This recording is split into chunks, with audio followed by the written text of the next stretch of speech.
Hello, my name is Brittany Benson, and I did my lesson plan on sexual consent. This is for 10th grade students in their sex education unit. The standards I'll be addressing are standards 4 and 7.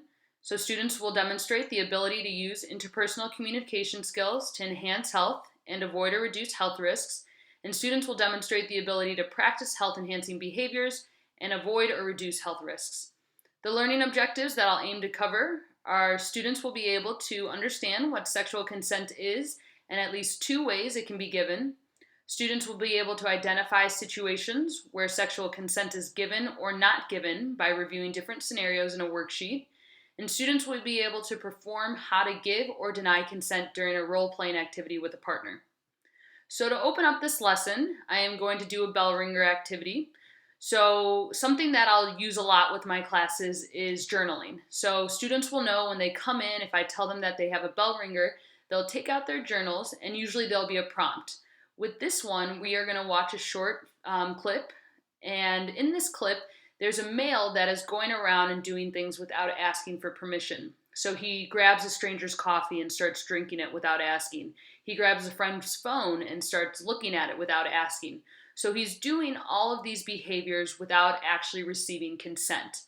So after we watch this video, I'm going to give students a couple of minutes to write in their journals, and they're going to reflect what their thoughts and opinions were. Did they agree with his behaviors? Did he disagree with his behaviors? And how this relates to sexual consent. So after they have a few minutes to write, we'll come together as a group, and I will ask students if they want to discuss their responses.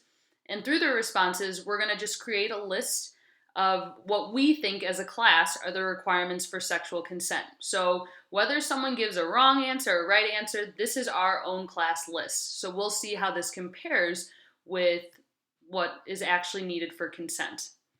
So once we do this as a group, I will bring up the PowerPoint. So here's the PowerPoint on sexual consent.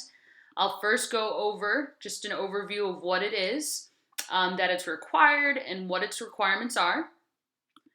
We'll also discuss what it looks like, so how it's shown verbally through questions, through statements, and through physical cues. We'll talk about what consent looks like when it's not given, so all the ways we can identify when a partner is telling us that something is not okay. We'll also go through more ways to assure that there is consent, so signals that you can look for, asking your partner, body language, cues such as that. And then we'll also discuss ways to say no. So if you're on the opposite end and someone is trying to engage in sexual behavior, how you can say no. Because I do think that this is a very tough thing for people to do, especially when they're young and they feel pressured. So we will talk about that. And then after the presentation, we'll jump into the group activity. So in this group activity, they will pair up with a partner and they're going to work on these scenarios. In each one of these scenarios, they are going to be asked whether consent was there, if it was given, if it was denied, how it was given, or how it was denied. And each scenario is a little bit different. So in one scenario, it might be explicitly known that consent definitely was not given. But other scenarios might be harder, where maybe consent was given, but there was alcohol involved. Or maybe the pair is in a relationship, so does that mean that they still need consent every time they engage in sexual behavior? So each scenario will dive into deeper issues. And then at the end of it, it's going to be their turn. So they're going to create a scenario on the back side of the worksheet, and they're going to role play this scenario out with their partner. And they're both going to practice how to verbalize, how to deny or give consent. So overall, this addresses those two standards where students will use interpersonal communication skills to enhance health. So they'll start practicing how to talk with one another. And then also standard 7, again, being able to practice that health enhancing behavior by being able to deny or give consent. And then we will wrap up the class with an exit slip. So on the exit slip, I will ask students to write down 2 ways someone can give sexual consent, and then 1 question they still may have about consent even when the lesson is done.